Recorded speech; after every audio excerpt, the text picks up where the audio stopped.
Shalom saudara, pernah lihat gak pohon durian berbuah mangga atau pohon jeruk berbuah apel? Tentu tidak mungkin itu terjadi secara alamiah, bukan?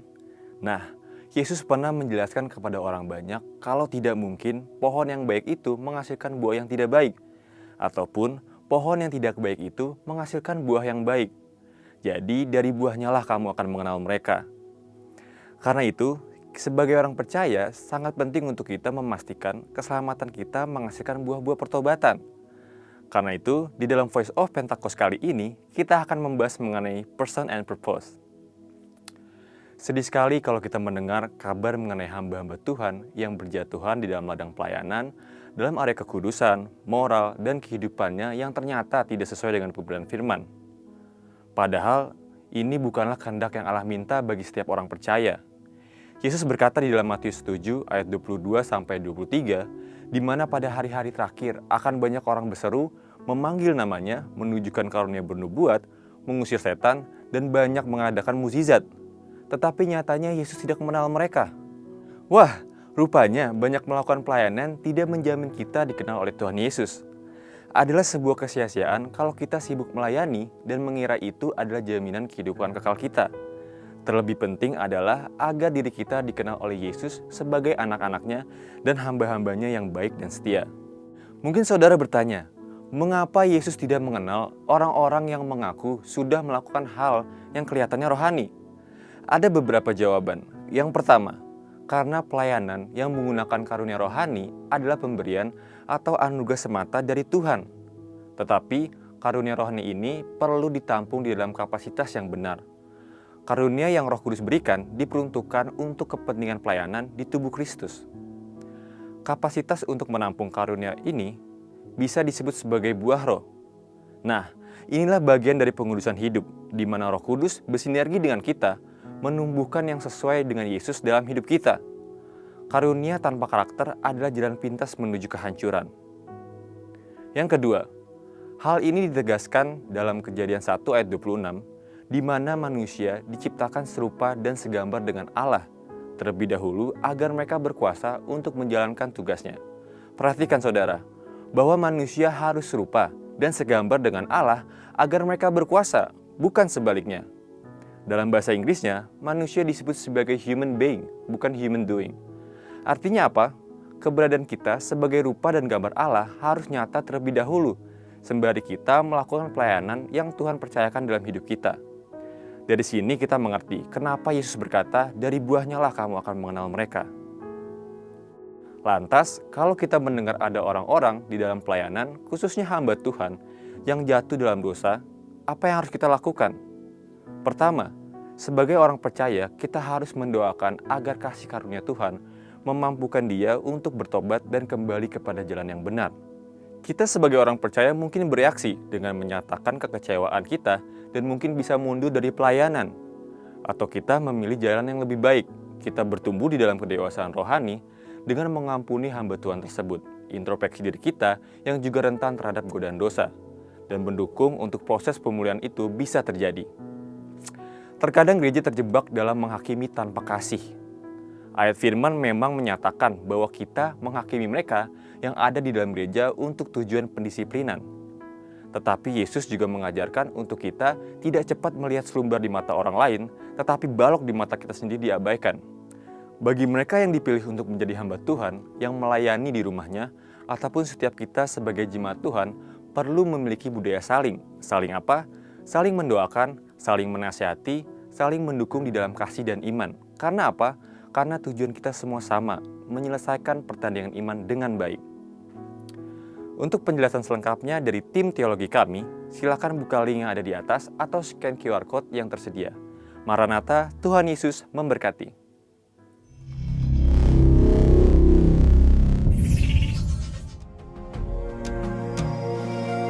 Pentakosta ketiga adalah pencurahan Roh Kudus yang dahsyat di zaman now, melebihi yang terjadi di Azusa Street, akan mengakibatkan penuaian jiwa yang terbesar dan yang terakhir sebelum Tuhan Yesus datang kembali.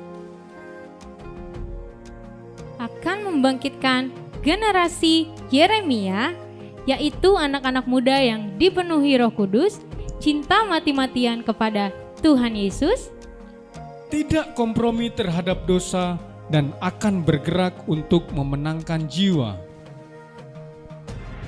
lahir di Indonesia dan bergerak ke bangsa-bangsa. Gerakan ini dari timur ke barat dan akan kembali ke Yerusalem. Akan memberikan kuasa untuk menyelesaikan amanat agung, dan setelah itu Tuhan Yesus datang kembali.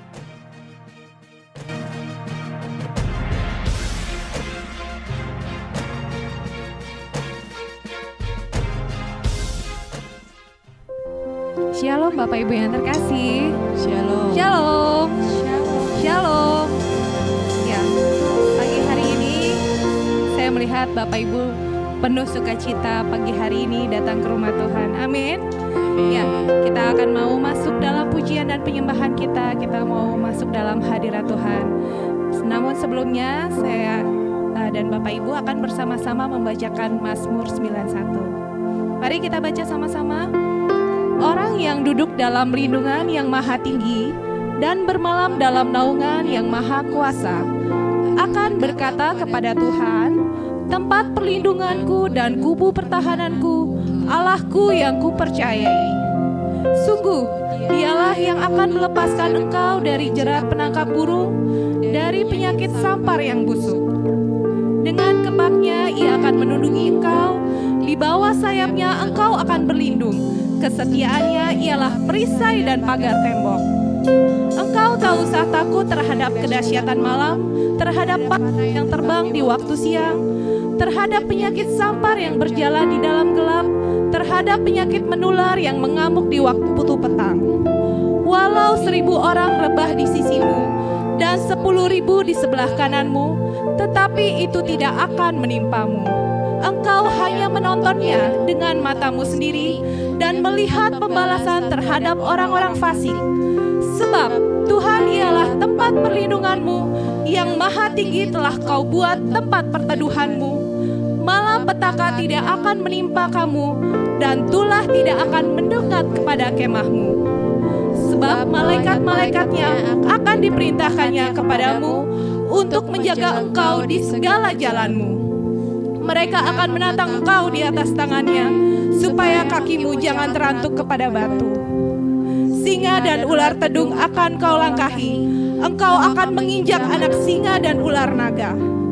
Sungguh, hatinya melekat kepadaku, maka aku akan meluputkannya, aku akan membentenginya, sebab ia mengenal namaku. Bila ia berseru kepadaku, aku akan menjawab. Aku akan menyertai dia dalam kesesakan. Aku akan meluputkannya dan memuliakannya. Dengan panjang umur akan kukenyangkan dia, dan akan kuperlihatkan kepadanya keselamatan daripadaku. Berikan tepuk tangan buat Tuhan. Yes, thank you Jesus. Thank you Jesus. Thank you Jesus. Terima kasih Tuhan. Terima kasih Tuhan. Kami percaya Tuhan Yesus, pagi hari ini umat-Mu Tuhan di Pondok Aren, kami mau masuk pujian dan penyembahan kami Tuhan. Kami mau fokuskan hati kami Tuhan pagi hari ini Tuhan. Mata kami, hati kami hanya tertuju kepadamu Tuhan. Terima kasih, terima kasih. Kami mau masuk ke hadirat-Mu dengan ucapan syukur. Thank you Jesus. Thank you Jesus.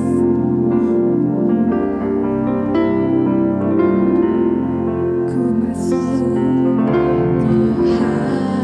hadirat-Mu di tempat kudus-Mu Tuhan.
masuk dalam hadirat-Mu lebih lagi Tuhan.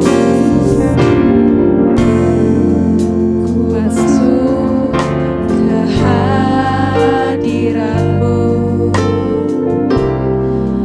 di tempat kudus-Mu Tuhan.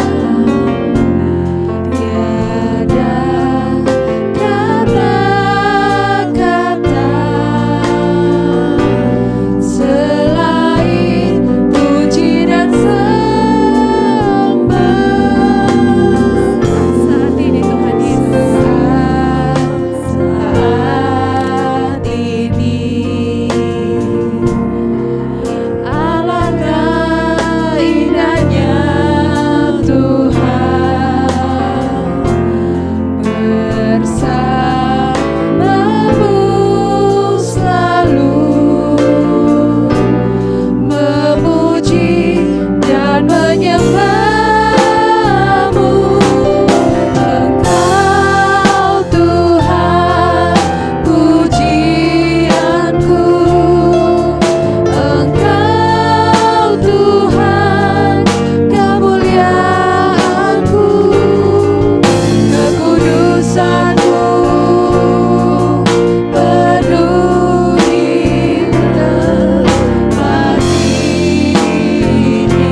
tidak mau melihat di samping kiri kanan kami, tapi kami pagi hari ini kami mau fokus sama Engkau.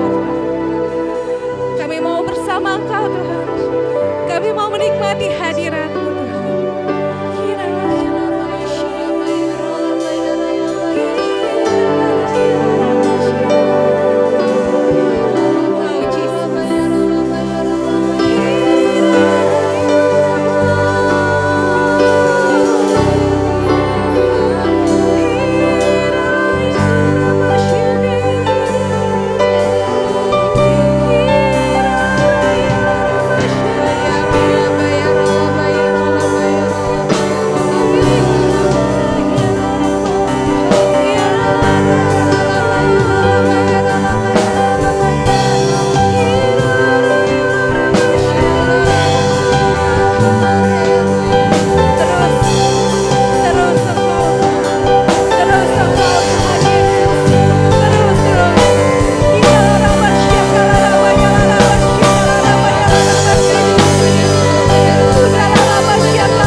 Kami kagum Engkau Tuhan Yesus.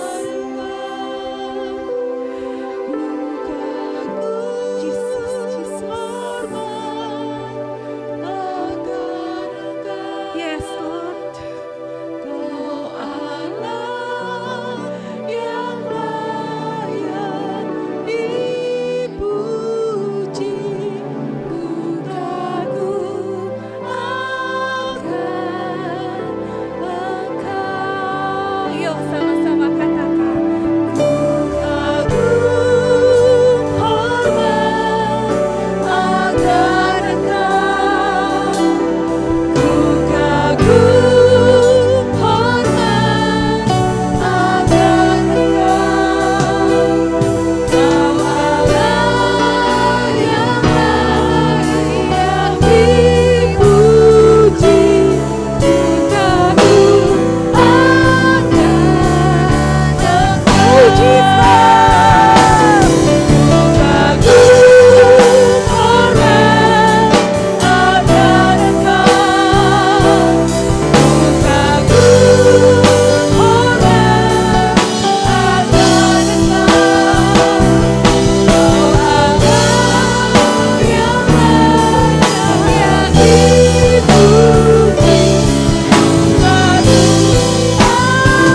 Mari kita bersama-sama berdoa syafaat.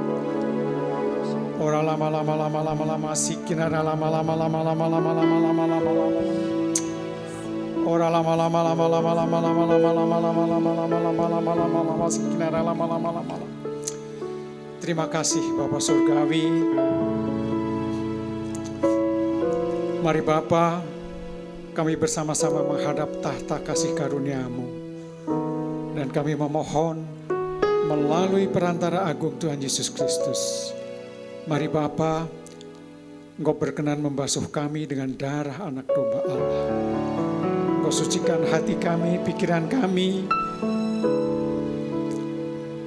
tubuh kami, akal budi kami, dan layakkan kami oleh kuasa darah anak domba Allah untuk masuk ke dalam hadirat-Mu yang Maha Kudus. Terima kasih Bapa, terima kasih Tuhan. Kami bersama-sama berdoa untuk negeri kami Indonesia tercinta ini Tuhan. Mari Bapa, Engkau berkati seluruh negeri kami dari Sabang sampai Merauke. Engkau berkati pemimpin-pemimpin kami, dari pemimpin tertinggi Bapak Presiden, jajaran menteri, sampai gubernur, sampai bupati, wali kota di wilayah kami. Bahkan sampai lurah dan RT di lingkungan kami. Engkau berkati mereka, Engkau berikan hikmat-Mu, sehingga dalam memimpin negeri ini Tuhan, akan Engkau bawa sesuai dengan kehendak-Mu yang sempurna. Dalam nama Tuhan Yesus Kristus, kami berdoa bersama-sama Tuhan untuk Gembala Sidang kami, Pak Niko Nyotoro Harjo. Mari Bapa, kiranya hadirat-Mu senantiasa memimpin gembala kami.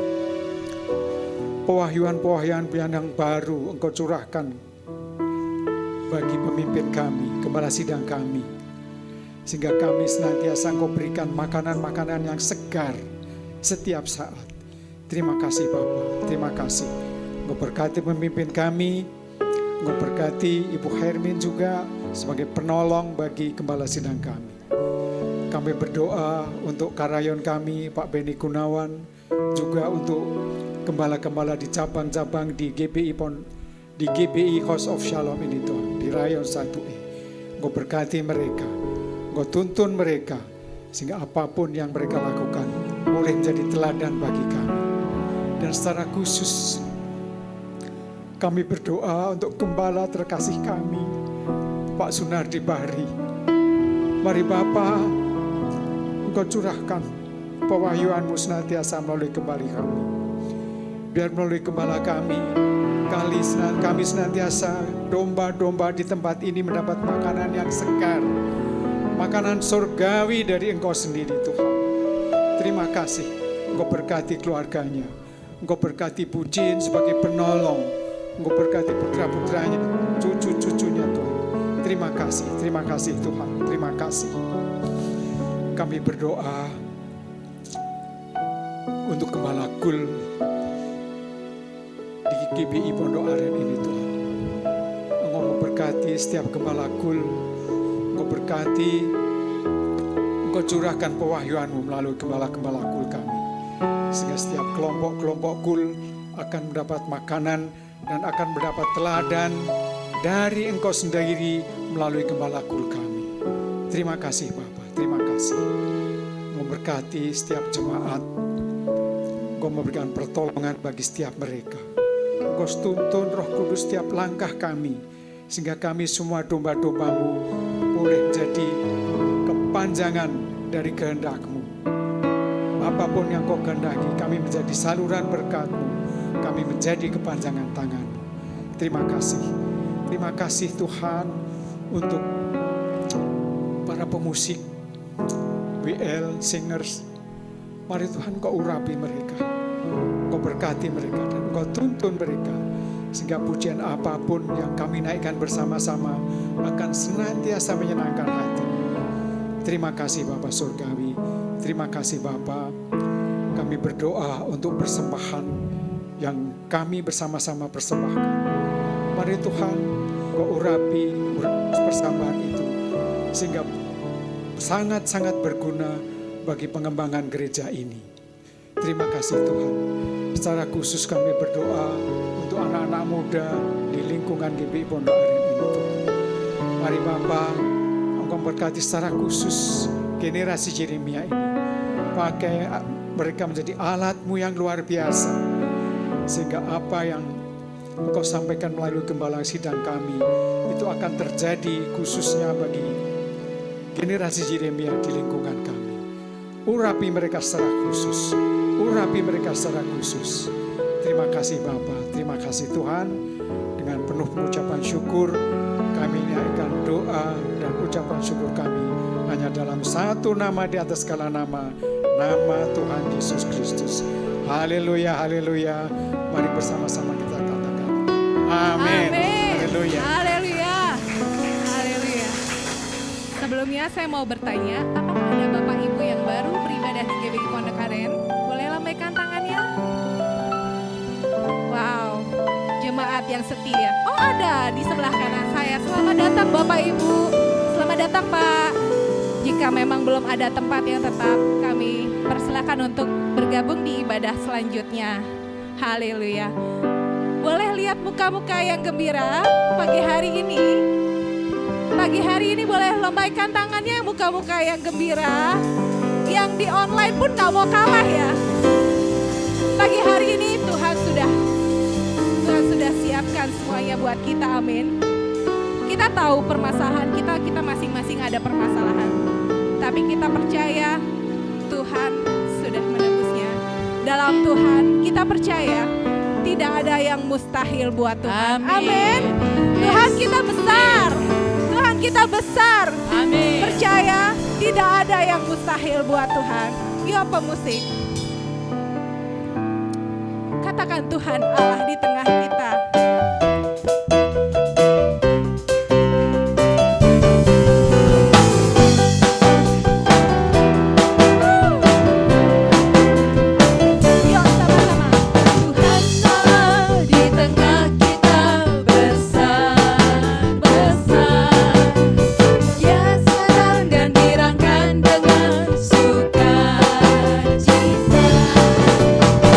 Dia mengasihi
kita percaya, kita bersuka cita pada siang hari ini. Amin. Kita akan masuk dalam firman Tuhan. Mari kita siapkan hati kita.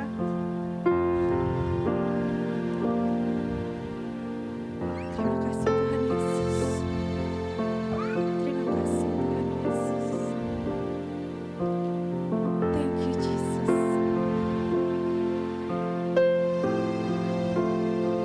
Kami mau mendengarkan firman-Mu Tuhan Yesus. Urapi setiap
Sungguh Kau ajaib Tuhan.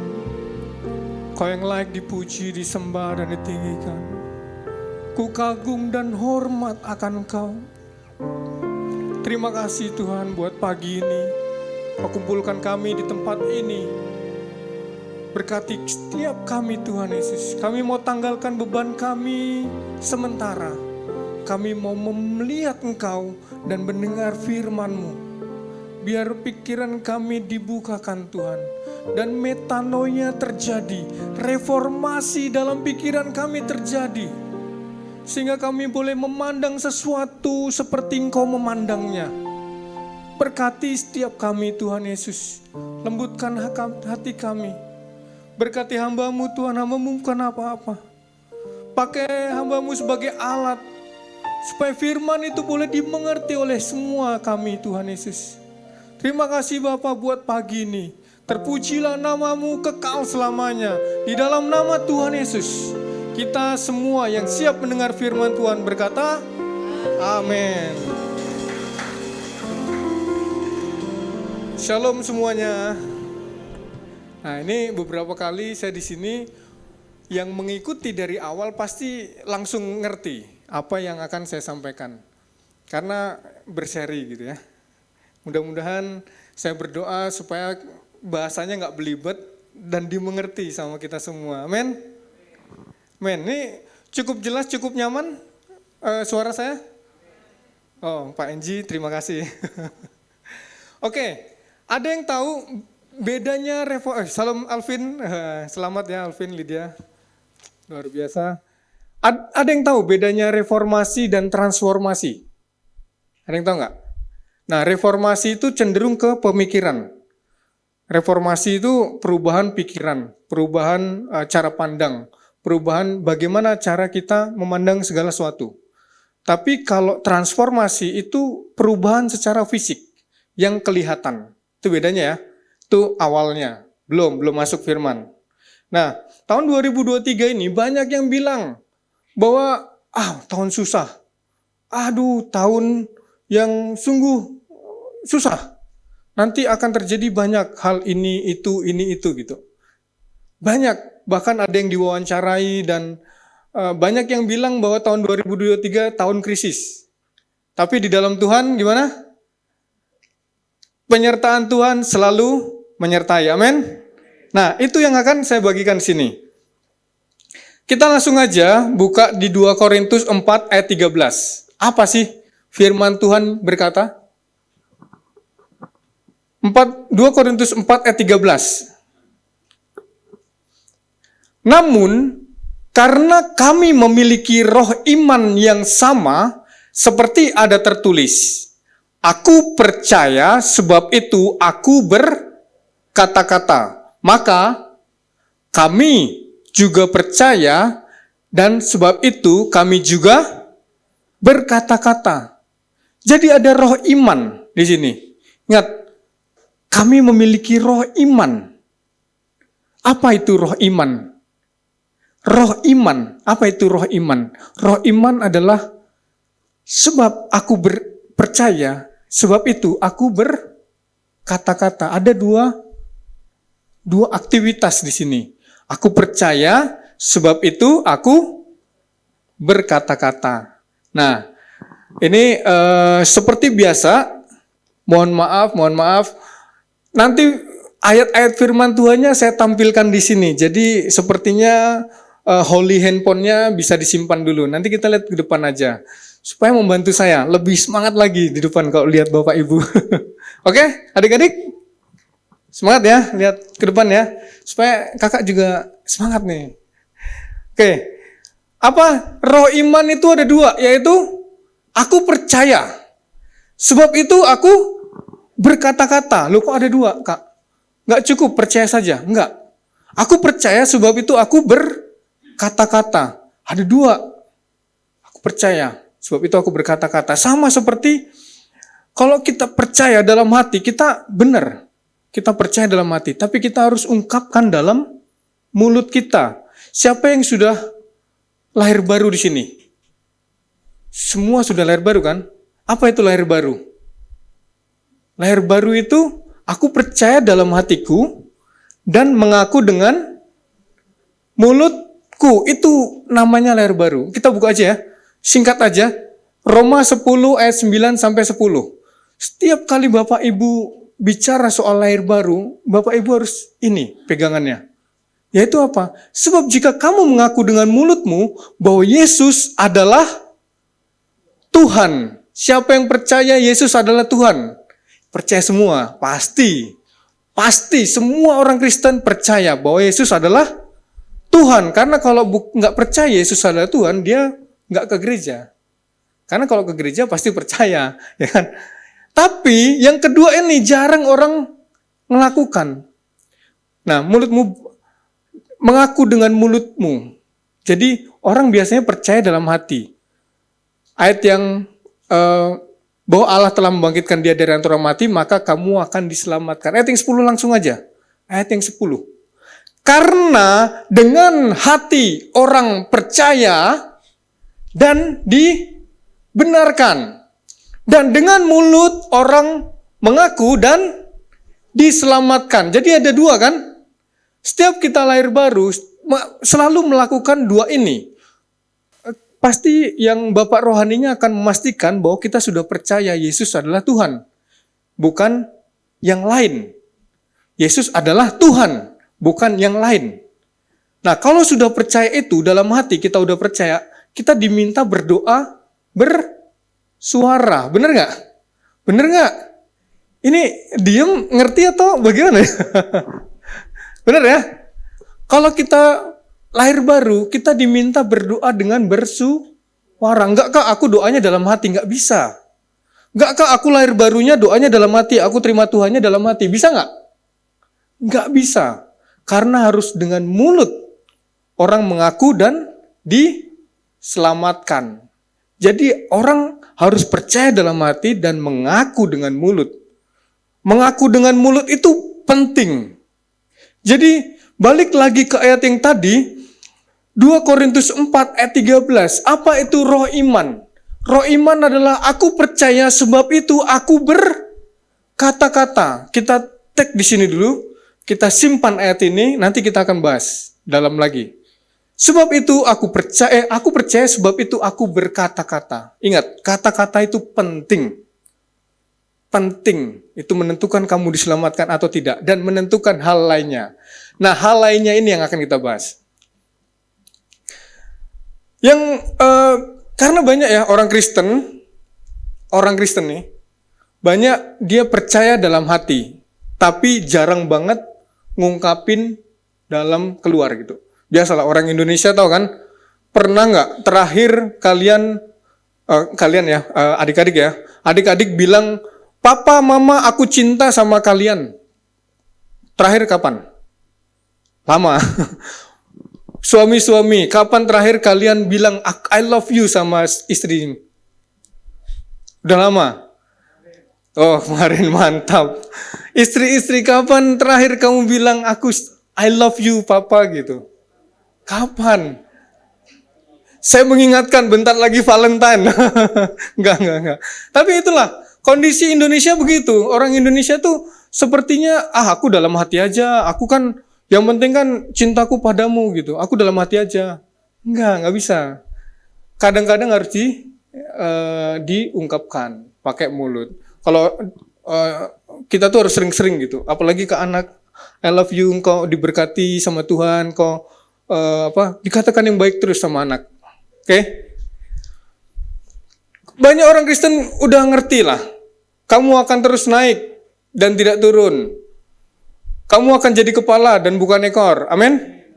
Tuhan akan memerintahkan berkat-Nya untuk mengisi lumbung-lumbungmu. Amin.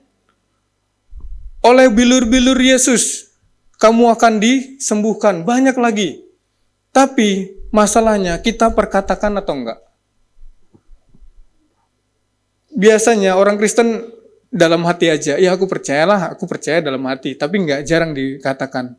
Nah ini kita akan bahas. Betapa pentingnya perkataan.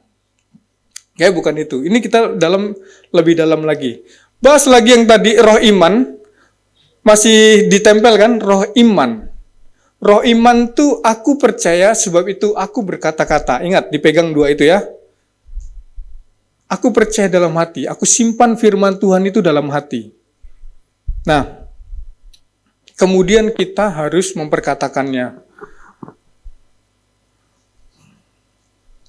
Karena kadang-kadang seringkali apa yang meluap dari mulut itu meluap dari hati. Seperti Amsal bilang kan, apa yang dari dalam hati meluap keluar gitu.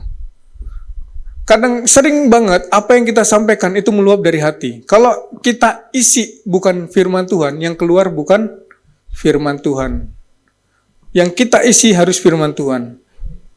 Supaya yang meluap adalah firman Tuhan. Ini belum firman, tenang aja. Ini belum firman. Nah, sekarang saya mau bahas firmannya. Ini baru pembukaannya. Tema bulan ini apa? Masih ingat nggak? Om Sunardi menentukan apa? Percaya untuk bangkit. Temanya agak susah. Percaya untuk bangkit. Jadi tema bulan ini adalah percaya untuk bangkit. Om Sunardi sudah, hari ini saya minggu depan ada lagi yang bahas. Nah, kalau kita bicara soal percaya, kita harus belajar dari bapaknya orang percaya. Siapa? Abraham. Amin. Pinter semua ya. Bapaknya Abraham. Abraham dapat janji Tuhan apa? Dari keturunanmu semua bangsa akan mendapat berkat. Dari keturunan Abraham semua bangsa akan mendapat berkat. Berkat janji-janji Tuhan itu Abraham pegang. Dalam suatu malam Abraham lagi tidur, dia dapat penglihatan. Dia dapat dibawa Tuhan menuju ke langit.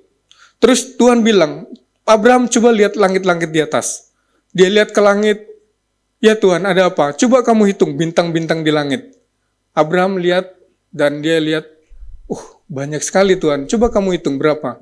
1, 2, 3, 101, 102, 103. Aduh susah Tuhan. Banyak banget Tuhan. Coba kamu hitung lagi. Oke Tuhan. 205, 206, aduh susah Tuhan. Banyak banget. Nah seperti itulah keturunanmu. Abraham pegang dalam hatinya. Dia percaya sambil dia berjalan dengan firman yang dipegangnya dalam hatinya. Langsung terjadi? Enggak.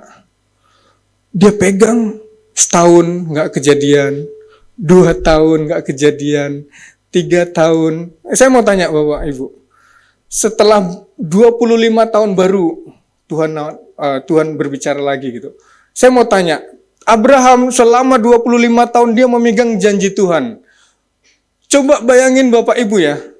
Kalau kita menikah, suaminya umur 30 tahun. Istrinya umur 25 tahun. Menikah 5 tahun, istrinya berapa?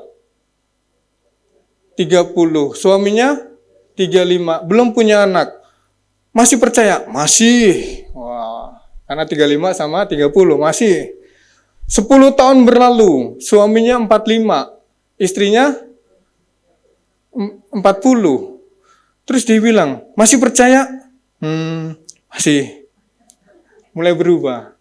Terus kemudian 10 tahun kemudian suaminya istri 55. Istrinya umur 50. Ditanya, masih beriman? Yang bener aja lu. Ini istriku udah umur segini, gua umur segini nih. Gimana mau punya anak? Bener gak? Kayak gitu gak? Ini yang terjadi sama Abraham gitu. Abraham dikatakan sudah sangat tua. Sarah sudah tutup kandungannya. Dia udah mati haid. Adik-adik kalau nggak tahu haid, nanti tanya sama mamanya. Udah mati haid, jadi udah nggak bisa secara fisik ya. Tapi Abraham percaya nggak? Masih pegang nggak dalam hatinya? Masih. Dia masih pegang dalam hatinya. Coba saya tanya, minta maaf ya, minta maaf kali. Bapak ibu ibu-ibu yang umurnya 60 tahun ke atas siapa? Di sini. Oh nggak ada. Oh ada ya. Ada ya. Saya mau tanya, masih mau punya anak nggak tante? Karena kadang-kadang kalau udah tua tuh punya anak bukannya malah berkat, malah Kalau umur 65 tahun jalannya begini atau begini? Begini kan? Begini. Nanti kalau misalkan tiba-tiba mengandung gitu, terus dia sharing sama bapak rohaninya, Kak, aku mengandung gitu. Ah, bukan. Itu tumor. Umur 65 gitu, 65 masih mengandung. Ditanya lagi, Kak, ini aku mengandung. Ah, bercanda kamu gitu. Itu tumor. Ayo kita ke bidan dicek. Oh, mengandung. Setelah mengandung dibilang apa? Ya ampun, dia seneng atau enggak tuh biasanya? Dia seneng atau enggak kalau udah mengandung di umur 65? Dan bahkan amin. Dan tapi tetangga-tetangganya, teman-teman rohaninya bilang apa? Kok nggak ada kerjaan banget kamu? Umur segitu mengandung, gitu kan? Kalau orang Batak bilang gimana? Genit kali kamu gitu. Gitu kan? Nah, kayak gitu yang terjadi sama Abraham. Saya mau menjelaskan bahwa kondisi Abraham tuh kayak gini. Biar kita tuh semua ngerti apa yang dialami Bapak Abraham tuh nggak mudah. Bapak Abraham tuh dia udah sangat tua, dibilang lanjut umur dan sudah sangat lemah. Terus istrinya Sarah itu umurnya udah mati head juga, udah tua juga. Tapi begitu mengandung, ya pasti tetangga-tetangganya bilang, bukan hamil itu gitu kan. Kayak gitu. Nah, Abraham tuh juga pernah bilang, Tuhan, nanti bisa jadi Eliezer budakku yang akan jadi ahli warisku. Gimana ini gitu? Gimana ini? Tapi setelah Abraham dapat firman itu, dia lihat bintang di langit, dia pegang itu dan dia simpan dalam hati. Langsung kejadian? Enggak.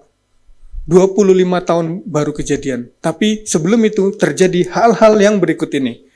Kita buka Roma 4 ayat 18 sampai 19. Roma 4 ayat 18 sampai 19. Ini kita bicara soal Abraham.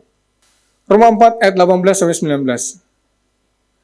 Sebab sekalipun tidak ada dasar untuk berharap, namun Abraham berharap juga dan percaya bahwa ia akan menjadi bapa banyak bangsa. Menurut yang telah difirmankan, demikianlah banyaknya nanti keturunanmu. Saya mau tag yang pertama. Sebab sekalipun tidak ada dasar untuk berharap. Sebab sekalipun tidak ada dasar untuk berharap. Nah, kita lanjut dulu ayat 19. Imannya tidak menjadi lemah, walaupun ia mengetahui bahwa tubuhnya sudah sangat lemah. Abraham sudah tahu tubuhnya sangat lemah. Karena usianya telah kira-kira berapa tahun? 100 tahun. Dan bahwa rahim Sarah telah tertutup. Kita balik lagi yang ayat 18. Sebab sekalipun tidak ada dasar untuk berharap. Abraham punya dasar nggak untuk berharap? Nggak punya. Apa yang didasarkan? Misalkan ya, kalau yang ayat 19 tadi dibilang gini, walaupun ia mengetahui bahwa ia sudah sangat tua, bahwa tubuhnya sudah sangat lemah. Kalau Abraham, gini ya, ini beda lagi ya. Kalau Abraham usianya 100 tahun, tapi badannya kayak Aderai, masih percayalah ya. Masih oke gitu. Tapi kalau Abraham usianya, dia mengetahui bahwa dia sudah sangat lemah dan sudah tidak ada dasar untuk berharap. Tidak ada dasar untuk berharap. Saya cerita gini aja biar kita ngerti ya. Tidak ada dasar untuk berharap. Sepasang suami istri datang nih ke saya, bukan orang DM sih, bukan DM ya, bukan DM. Ini suami istri di lain lah, bukan. Ini contoh aja gitu. DM mau bagus-bagus. Ini kamera sana. DM bagus-bagus. Nah, sepasang suami istri datang misalkan, Kak, aku udah nggak kuat. Istrinya datang, aku udah nggak kuat nih. Suamiku tuh, wah, kasarnya minta ampun. Suamiku tuh ngatain aku monster lah. Ngatain aku nggak bisa apa-apa, masak ini nggak enak, masak itu nggak enak, pelayanan terus mau jadi apa? Aduh, aku tuh nggak kuat, Kak. Aku mau pisah aja. Tidak Tidak boleh. Jangan. Terus mereka pulang. 5 tahun lagi datang lagi. Kak, aku udah gak kuat, Kak. Aku udah gak kuat. Suamiku itu udah sekarang gak kerja. Dia di rumah terus. Aduh, terus marah-marah terus isinya. Aku dilarang sana, dilarang pelayanan, dilarang kesini. Aduh, aku udah gak kuat deh, Kak. Dia marah-marah, dia gak ngasilin apa-apa, dia gak ngidupin anak istri. Udahlah, Kak, aku cukup. Aku gak mau lagi. Jawaban saya apa? Gak boleh. Sekalipun tidak ada dasar untuk berharap, aku akan tetap berharap juga dan percaya. Udah ngerti kan? Sekalipun gak ada dasar untuk berharap, aku akan berharap dan percaya. Udah ngerti? Belum? Belum ya? Kita kasih lagi contoh. Kak, ini Kak yang datang kan orang DM, biasa manggil Kak kan. Oh bukan DM, ini beda. DM baik-baik tadi ya. Oh Kak, aku susah tuh. Aduh, aku udah datangi dia baik-baik. Tapi dia malah ludahin aku di depan aku. Di depan aku udah ngajak ngobrol. Malah dia ngeludahin. Gimana itu Kak? Aku harus gimana? Ampuni. Tetap berbuat baik sama dia. Sekalipun tidak ada dasar untuk berharap. Tapi tetap kau harus mengampuni. Sekalipun tidak ada dasar untuk berharap. Ini saya berharap diam semua karena mengerti ya. Amin. Nah, contoh lagi lah, contoh biar ngerti ya, biar ngerti. Ini Kak lagi nih, karena saya contohin anak-anak DM lah ya, tapi bukan DM di sini, DM di lain, tempat lain, jauh lah. Kak, aku tuh susah. Gajiku tuh 4 juta. Gaji 4 juta, tapi pengeluaran sana sini, cicilan, makan, susu anak, habisnya 5 juta. Ini gimana mau perpuluhan Kak? Udahlah aku gak usah perpuluhan ya Kak. Aku mau pakai semuanya aja, karena ini kurang ini Kak. Gak bisa ini. Gaji 4 juta, pengeluaran 5 juta. Apa saya jawab? Wait, sekalipun tidak ada dasar untuk berharap, harus perpuluhan. Karena perpuluhan itu ini sifatnya mengembalikan ya. Karena perpuluhan itu sifatnya mengembalikan. Jadi wajib gitu. Mengembalikan, karena mengembalikan. Lebih baik menggunakan 90% daripada 100 tanpa berkat Tuhan. Jadi saya harus jawab, harus perpuluhan. Sekalipun tidak ada dasar untuk berharap, harus perpuluhan. Amin? Amin? Wah, belum. Mau contoh lagi? Kepanjangan contoh nanti ya.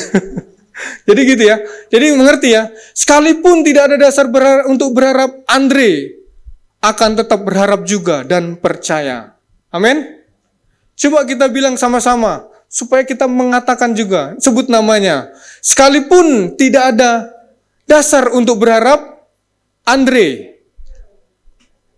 akan berharap juga dan percaya. Amin. Jadi itu yang harus kita pegang. Sekalipun tidak ada dasar untuk berharap, kita tetap harus berharap juga dan percaya. Nah, itulah iman. Kenapa? Kita harus simpan firman itu dalam hati. Simpan dalam hati. Nah, kita lanjutkan yang tadi. Masih Bapak Abraham ya. Masih ingat kan tadi? Kita buka Roma 4 ayat 20. Roma 4 ayat 20. Tetapi, ini lanjutan yang tadi ya. Tetapi terhadap janji Allah, ia tidak bimbang, ia Abraham.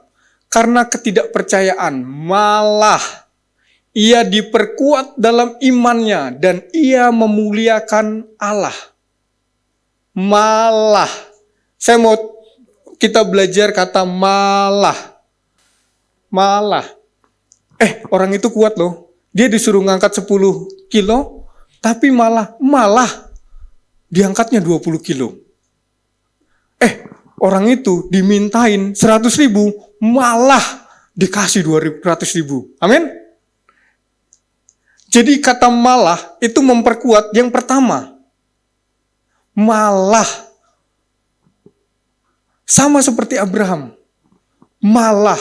Jadi sekalipun tidak ada dasar untuk berharap dan yang tadi dia sudah lemah, tetapi terhadap janji Allah ia tidak bimbang karena ketidakpercayaan, malah ia diperkuat dalam imannya dan ia memuliakan Allah. Malah Abraham malah diperkuat dalam imannya. Nah, kita mau bahas dalam soal malah ini. Malah diperkuat dalam imannya. Apa itu? Kenapa Abraham diperkuat dalam imannya? Kenapa dia diperkuat? Emang gak cukup tadi dia simpan dalam hatinya? Apa yang terjadi? Yang terjadi adalah setelah 25 tahun ini, setelah 25 tahun dia berjalan, dia simpan dalam hatinya, tapi dia tetap simpan dalam hatinya. Dia gak ungkapin ke semua orang, dia simpan aja dalam hatinya. Nah, Tuhan ini mau ngajarin, ini kok Abraham firman Tuhan disimpan terus, hanya disimpan terus dalam hatinya. Bukan roh iman. Roh iman adalah percaya dan berkata-kata. Nah, Tuhan langsung gini sama dia. Abram, kan namanya Abram tuh. Abram sini. Mulai saat ini namamu bukan Abram, tapi Abraham. Udah tadi saya cerita Abram udah tua gini kan? Udah tua, udah lemah. Sarah udah mati head. Dibilang nama kamu diganti. Abram menjadi Abraham. Apa artinya? Bapa segala bangsa. Wush. Bebannya berat gak? Berat. Begitu dia berjalan ke tanah satu. Nama kamu siapa? Bapa segala bangsa. Wah, banyak dong anakmu. Enggak ada. Kesini lagi. Nama kamu siapa? Bapa segala bangsa. Banyak dong anakmu. Enggak ada. Belum ada. Ya ada sih Ismail, tapi itu kan dari cabang ya. Dari istri cabang, bukan. Kita enggak masuk dalam hitungan gitu. Bapa segala bangsa, tapi berapa anakmu?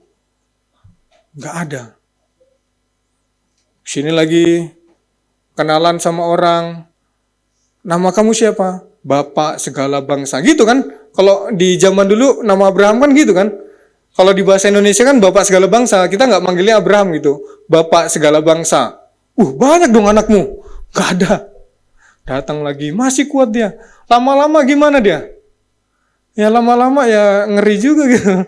Tapi dia tetap berharap. Sekalipun nggak ada dasar untuk berharap. Nah, saat itu Tuhan ajarin sesuatu kepada Abraham. Yaitu apa? Dia harus memperkatakan. Dia harus memperkatakan. Abraham, bapak orang percaya. Bapak segala bangsa. Abraham, bapak segala bangsa. Dia perkatakan nggak? Perkatakan sampai orang-orang memanggil dia. Bapak segala bangsa sini gitu. Mungkin ada yang ngejek, ada yang apa. Bapak segala bangsa sini. Gitu kan. Jadi Bapak segala bangsa. Anaknya berapa? Belum ada gitu. Saya juga mau gitu kayaknya. Bapak segala bangsa. Nama saya bukan Andre lagi. Andre Ham.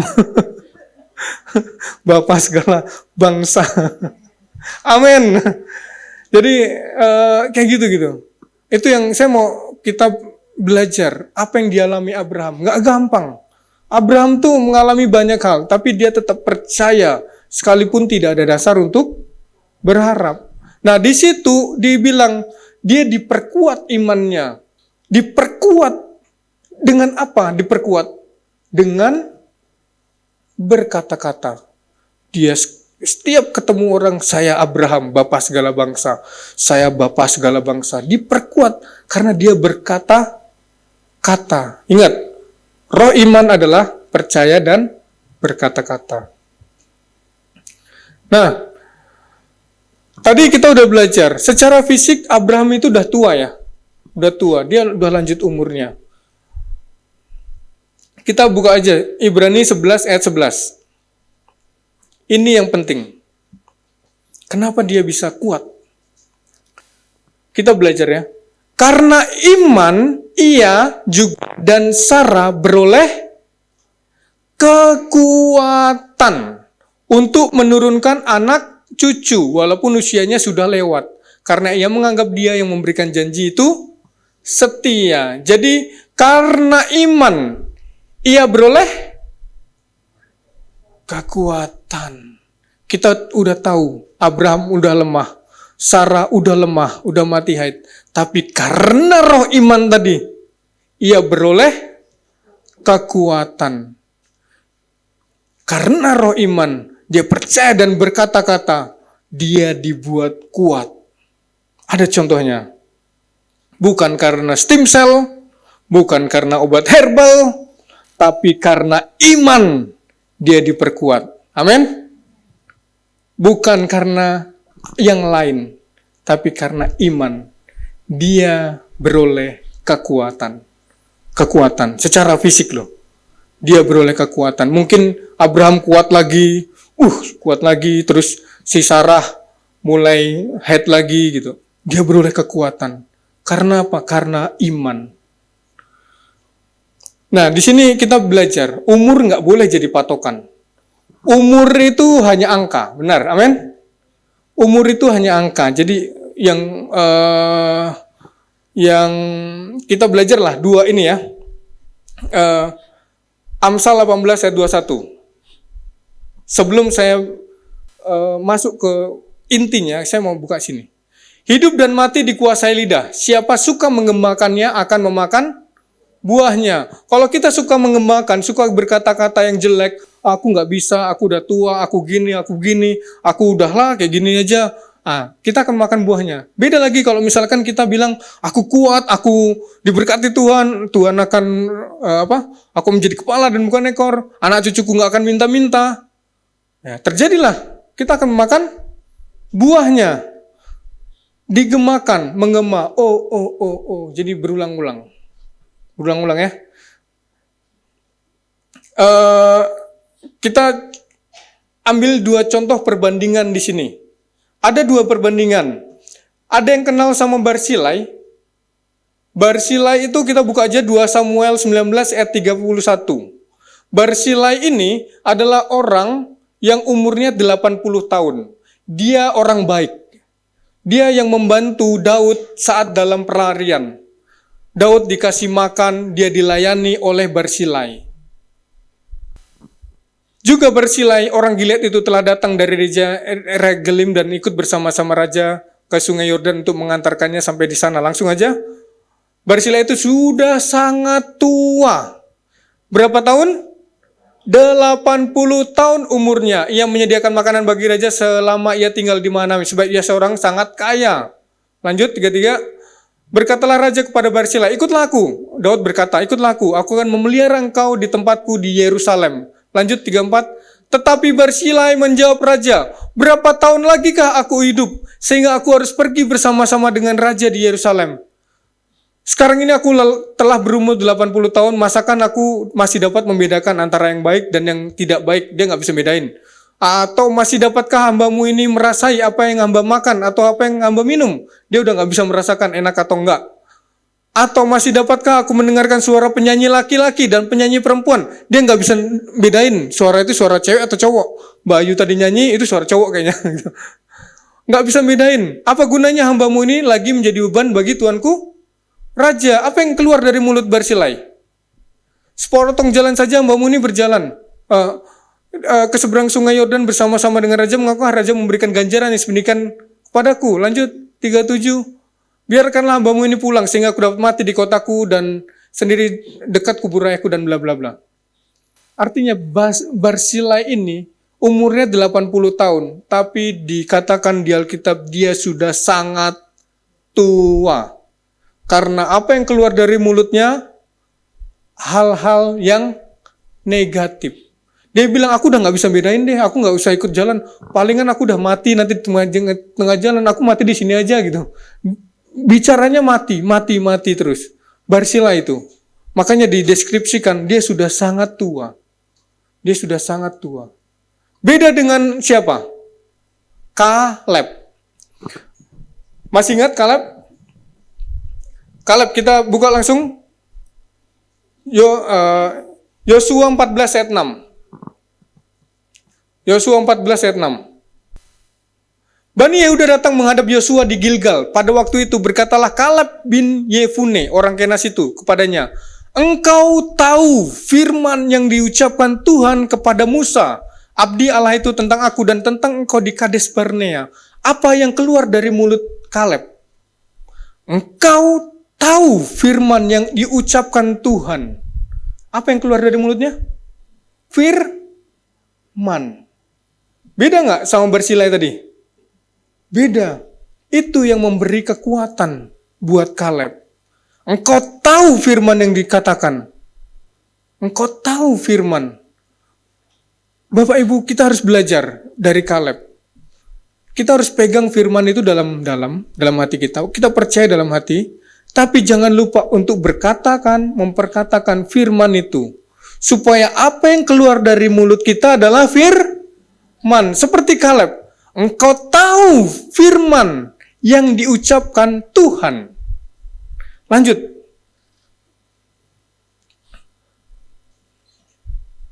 Lanjut ke ayat selanjutnya. Ke ayat Yosua 14 ayat 10. Langsung aja ya. Saya lompat-lompat biar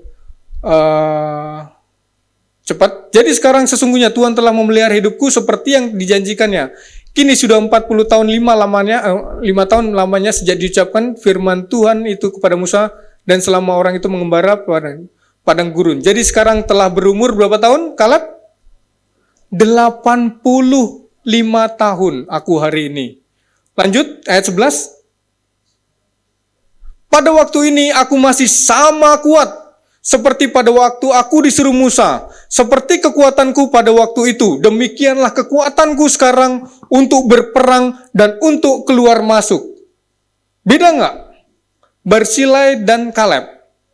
Barsilai umur berapa? 80 tahun. Kaleb umur berapa? 85 tahun. Mana lebih kuat? Kaleb. Barsilai disebut sudah sangat tua. Dia udah nggak bisa bedain suara ini suara cowok atau cewek ya kalau nyanyi. Tadi singer nyanyi, oh itu suara cowok tuh. Padahal singernya cewek semua gitu. Waduh, udah nggak bisa bedain. Makanan, wah nggak enak, padahal enak gitu. Dia udah nggak bisa bedain. Beda sama Kaleb. Kaleb umurnya 80 tahun, 5 tahun lebih tua. Tapi kekuatannya masih bisa untuk berperang. Kekuatan Kaleb masih bisa. Masih sama seperti waktu dia muda. Kenapa? Karena apa yang keluar dari mulut Kaleb adalah firman. Kaleb yang keluar dari mulutnya pertama kali adalah firman. Jadi firman itu harus kita tambatkan, kita percaya dalam hati, dan kita ucapkan. Jangan lupa, ucapkan. Ucapkan, perkatakan, confess. Firman itu, biar itu terjadi dalam hidup kita. Itulah roh iman. Nah, Kaleb itu umurnya boleh lebih tua, tapi dia muda. Sama seperti Abraham tadi, sama Sarah. Karena iman, dia beroleh kekuatan. Ingat, karena iman, kita bisa hidup sampai sekarang. Karena iman, kita bisa jalani 2023. Amin? Karena iman. Masih ingat, waktu Kaleb, Yosua, dan 10 pengintai lainnya. Waktu dia mengintai tanah Kanaan. Apa yang dilihatnya sama, benar. Dia disuruh Musa, ayo kita mengintai. Dia mengintai, sama 12 orang nih. Semua suku disuruh mengintai. Dia lihat, yang dilihatnya sama atau beda? Sama. Orang sama-sama, yang dilihatnya sama. Oh itu. Yang dilihatnya sama kan? Begitu dia pulang ke Musa, 10 orang ini bilang apa? Ah janganlah, memang sih itu bagus-bagus, tapi orangnya raksasa semua. Aduh, janganlah, kita akan mati di sana. Masa kan kita kayak gitu. Udahlah, kita nggak bisa itu. Kita balik aja ke padang gurun. Kita angkat ketua kita balik aja ke gurun biar kita mati di sana katanya. Biar kita mati di sana, kita ke padang gurun aja. Tapi Kaleb sama Yosua, roh yang ada dalamnya berbeda, disebut di firman Tuhan. Roh di dalamnya berbeda. Dia bilang, enggak. Apa yang disampaikan itu firman lagi. Tuhan sudah memberikan tanah itu kepada kita. Kita maju dan kita akan ambil. Tanahnya bagus-bagus. Padahal dia sama 10 tadi lainnya melihat tanah yang sama.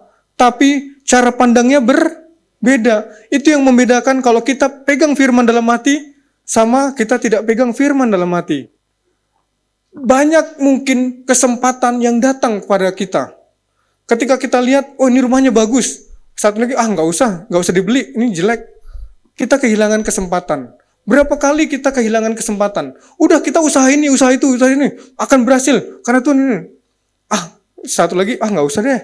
Itu nggak berhasil palingan. Kita nggak punya uang, kita uangnya segini aja. Udah gitu ya.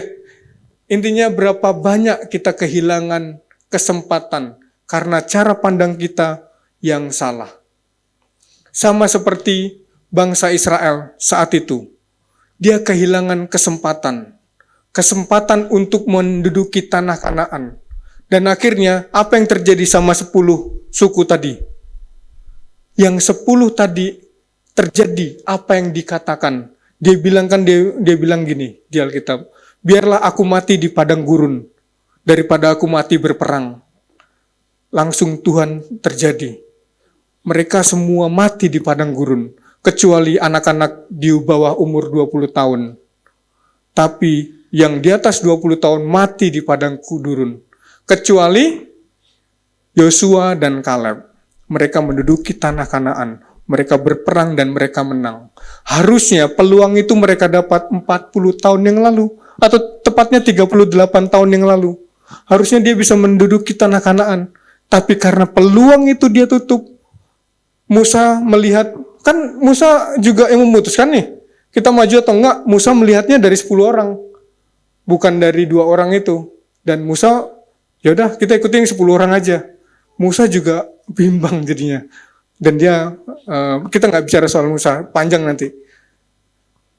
Intinya begini, kita harus seperti Kaleb.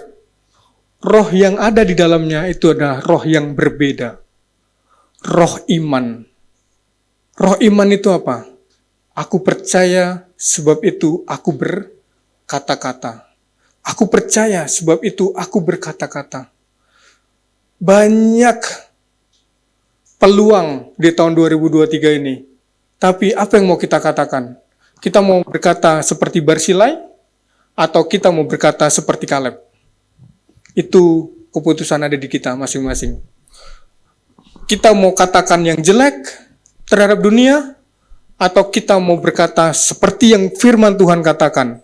Di Mazmur 91, kenapa kita selalu berbicara, kita ungkapin, kita perkatakan?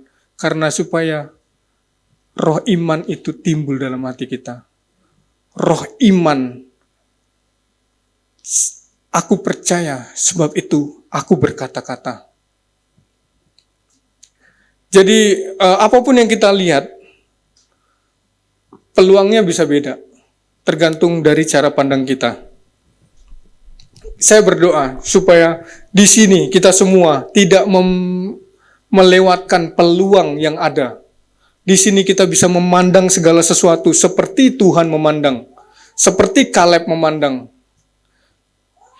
Sekalipun orang bilang tahun 2023 akan begini, akan begitu, tapi kita percaya apa yang keluar dari mulut kita adalah firman. Sehingga kita bisa berjalan seperti Kaleb. Kita nggak menghilangkan peluang itu. Oke, kita bangkit berdiri semua ya. Kita berdoa.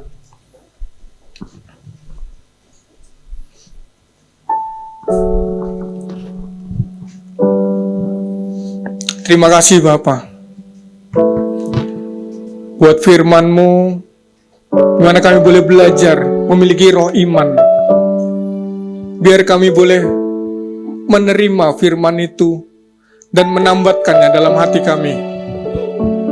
Sehingga ketika terjadi sesuatu, sehingga ketika kami memandang sesuatu, yang keluar dari mulut kami adalah firman. Kami mau membangun roh iman itu. Kami mau percaya dalam hati kami, dan kami mau mengatakannya. Kami yang mau berkata-kata terhadap firman itu.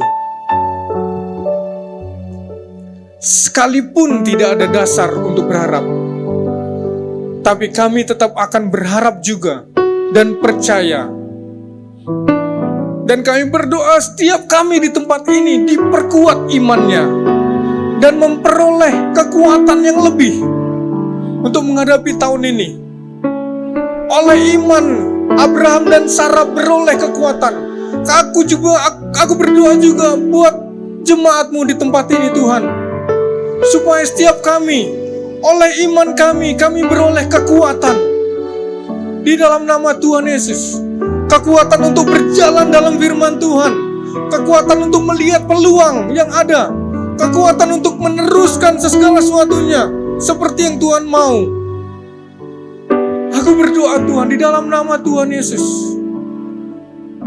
biar setiap kami gak ada yang terkecuali Tuhan Yesus dibangkitkan imannya oleh kebenaran firman ini di dalam nama Tuhan Yesus. Terima kasih Bapak buat pagi ini. Terima kasih Tuhan, kami mau pulang dengan membawa sesuatu yang berbeda di dalam nama Tuhan Yesus. Kita semua yang percaya. Sama-sama kita katakan amin, amin. Amin, saudara. Tetap berdiri sebentar, kita akan saya percaya kita semuanya diberkati Tuhan, amin. Kalau duduk terus saudara nggak enak saudara. Kalau kita juga berdiri, saya percaya peredaran darahnya lancar, kita semuanya diberkati Tuhan, amin. Amin. Sekali lagi, biarlah kita mau berjalan saudara dalam hari-hari yang Tuhan berikan bagi kita semuanya, amin. Percaya untuk bangkit, amin. Bukan kita percaya tidak ada dasarnya, tapi sama kata sekalipun tidak ada dasarnya kita percaya, karena Tuhan yang mengatakan semuanya akan digenapi dalam firman kita, amin. Amin. Amin. Amin. 20%, amin. Saya duduk di belakang, saya sangat diberkati Tuhan saudara, amin.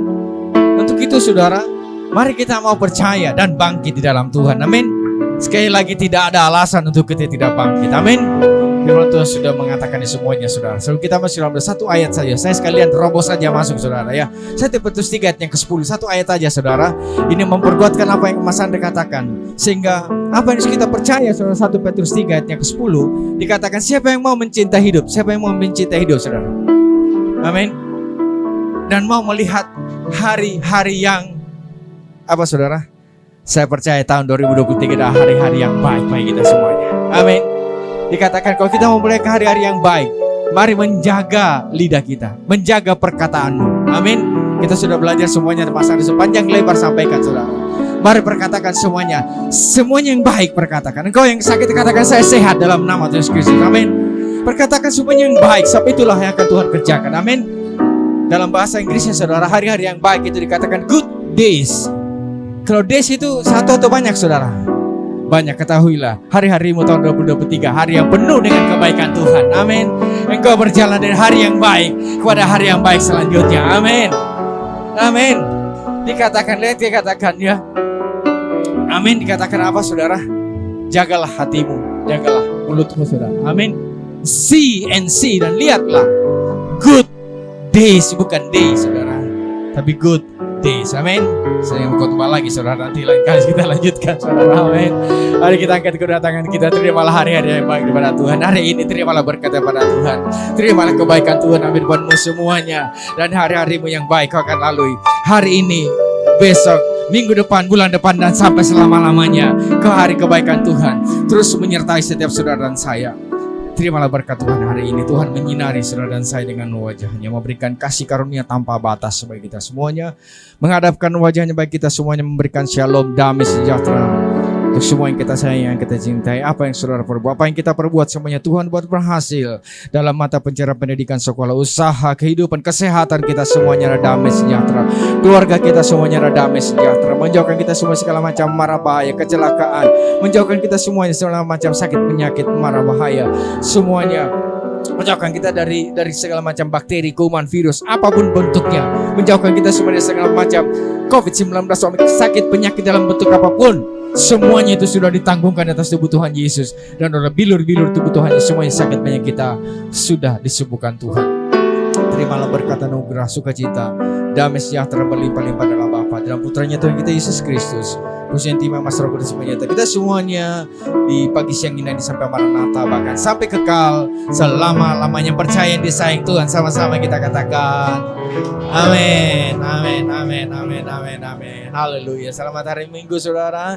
Tuhan Yesus memberkati berlimpah-limpah.